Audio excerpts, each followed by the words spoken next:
রানা কালকে আমাদের বাড়িতে ডাক মাংস কুক করেছে, এত টেস্ট হয়েছে। আমি তোমাকে ফোন করেছি, তুমি আসলে না।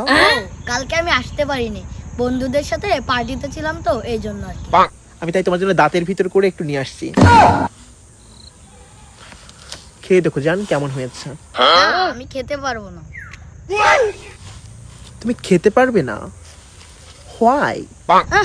তোমার মুখ থেকে একটা বাজে গন্ধ বেরোচ্ছে। বিকজ আমার দাঁতে গন্ধ। এইটা বলতে পারলি তুই?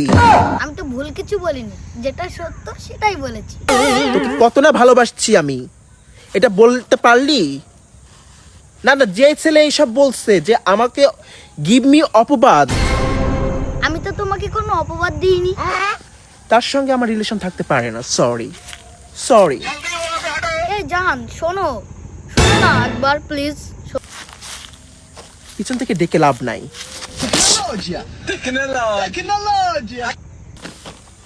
তোমার সঙ্গে আমার কোনো সম্পর্ক একদম finish. I don't continue relationship, okay? ঘর জমিদার বংশের মেয়ের গালে নাকি গন্ধ, দাঁতে নাকি গন্ধ, কি দুঃসাহস!